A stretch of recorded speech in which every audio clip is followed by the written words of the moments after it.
Le châtiment des élites de Jean-Pierrot Maranjou aux éditions Les Nouveaux Auteurs.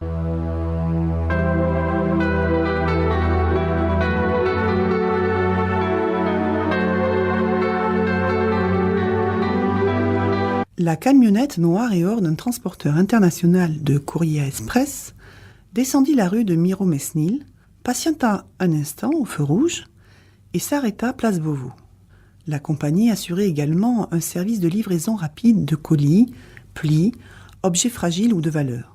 C'était l'heure matinale des premiers cafés noirs et des derniers bâillements avant l'agitation coutumière du ministère de l'Intérieur. Le livreur présenta sa carte professionnelle au policier en charge de la sécurité intérieure.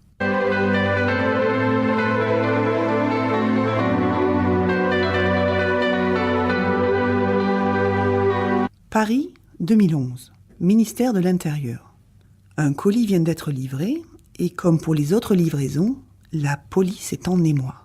Mais qui peut donc envoyer de telles atrocités ? En face du ministère de l'Intérieur, sur une moto aussi noire que sa combinaison de cuir, Thomas Roussy consulta l'heure et satisfait, s'éloigna lentement avant de disparaître dans le cœur de Paris.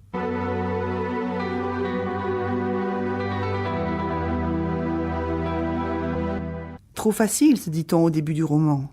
C'est certainement ce Thomas Roussy qui est à l'origine de ces emplois.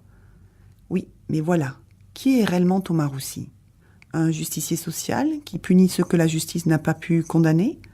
Un malade ou un vengeur masqué ? Et pourquoi la mulette, avant de se jeter du pont de la Vologne, implore-t-elle Sainte Marie ?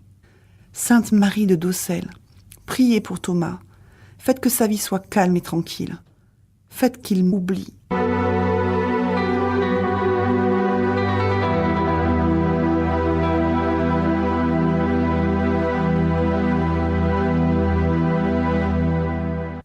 L'histoire de Thomas n'est pas la seule histoire de ce roman policier. Il y a aussi le commissaire Pierre Broca, 45 ans. Ses cheveux à peine grisonnants, le visage un peu empâté et des yeux de cocker doux et sombres. En bref, la version marseillaise et fatiguée d'un détective de série B. Il y a aussi Jean-Noël Matteoli, corse et trafiquant d'armes.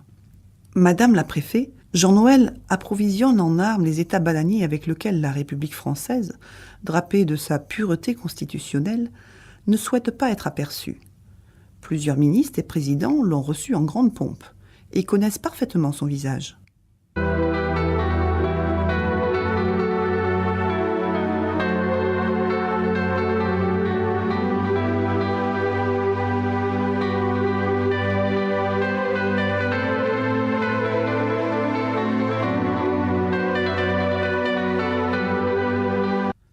De Paris à Marseille, en passant par Nancy, la Corse, l'Iran et la Syrie, l'auteur nous fait rentrer dans le monde des abus de pouvoir, des trafics d'influence, d'armement et des folies humaines.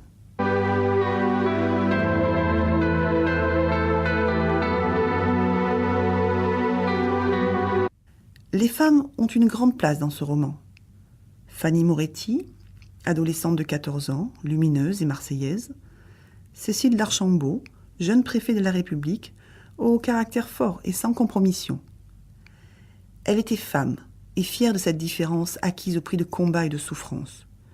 Une lutte de tous les instants contre les poncifs d'une société d'hommes.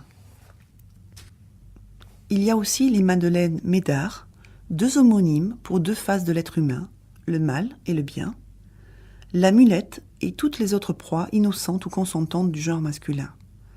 Et enfin, la mère, gitane au grand cœur, détentrice des secrets de la vie et clé d'une des énigmes de cet ouvrage à suspense. Je t'ai fait boire les breuvages de l'oubli, je t'ai appliqué la magie des âmes, et tu as cessé de souffrir.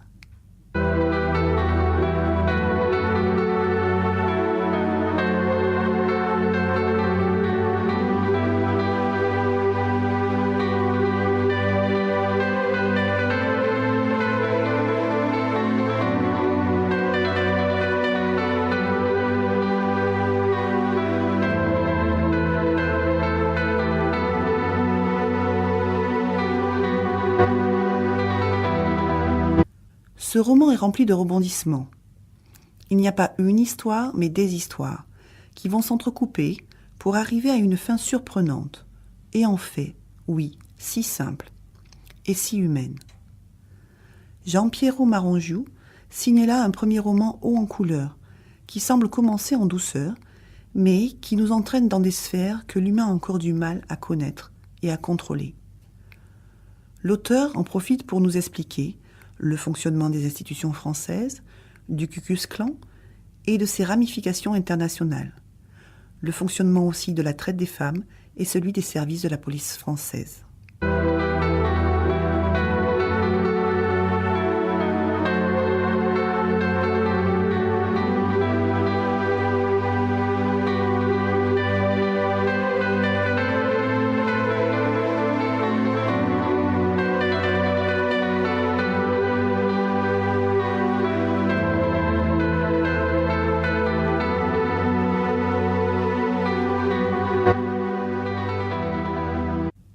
Tout cela avec un ton qui se veut léger, parfois moqueur et ironique, mais qui au détour d'un mot, ou jeu de mots, nous fait sourire et ou réfléchir.